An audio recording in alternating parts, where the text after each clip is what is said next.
Last video, I talked about the kinetic role in the competition, and I mentioned that stronger nucleophiles will promote an SN2 reaction, and weaker ones will promote SN1. So let's go over nucleophilic strength. And let's just note down that the stronger the nucleophile, the faster SN2 will be.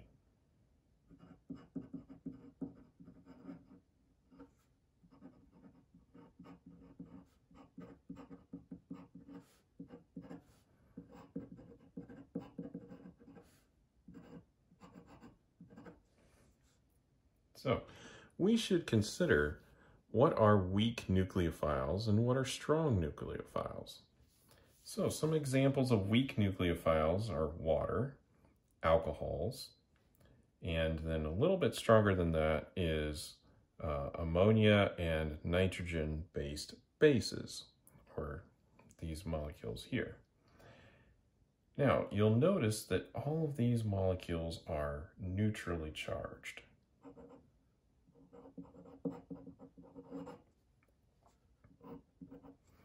And in general, neutral charge on a nucleophile will produce a weaker nucleophile than something that has a full negative charge.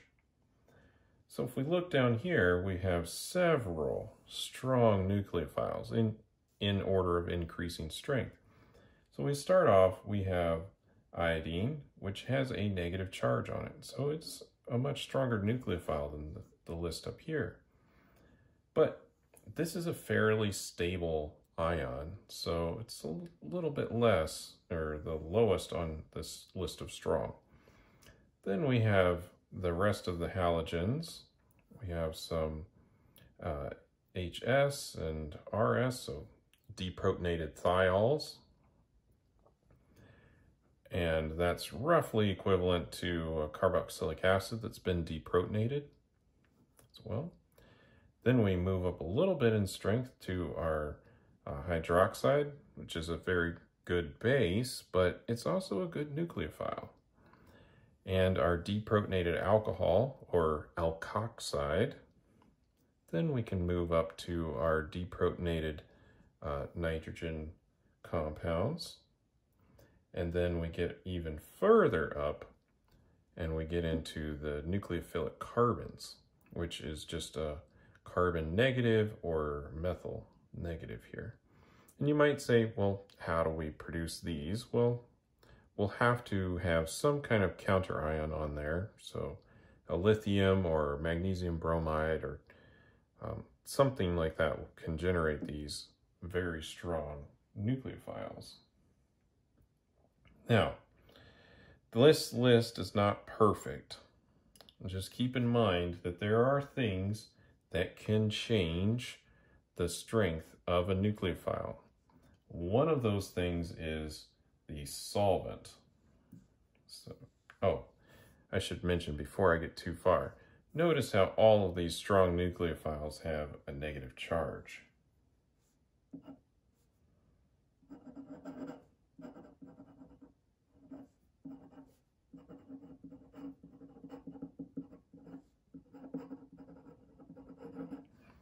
This will help you remember the difference between weak nucleophiles and at least strong nucleophiles.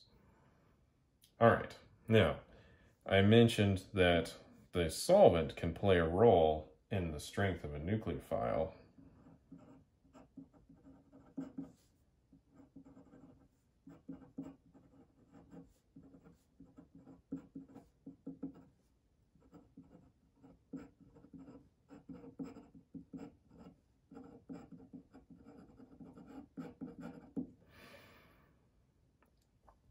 This isn't something that I'm going to spend a lot of time on, but it's just something that I wanted to mention because, you know, this list is kind of a general list, but the fine order of this could change based on what kind of solvent we're in.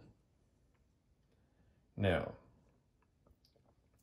please remember that the identity of a nucleophile has very little effect on an SN1 reaction.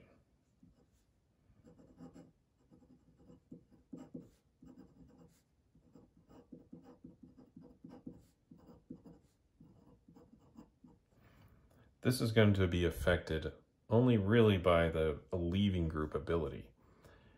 However, we're in a competition, so if we use strong nucleophiles, we're much more likely to favor an SN2 reaction over an SN1. If we use weak ones, we'll favor an SN1 just because the speed of the SN2 is that much slower. So it's the SN1 reaction is able to catch up or to dominate a little bit better. So this is how nucleophilic strength has an effect on whether a reaction proceeds by the SN2 reaction using strong nucleophiles or using weak nucleophiles to promote SN1.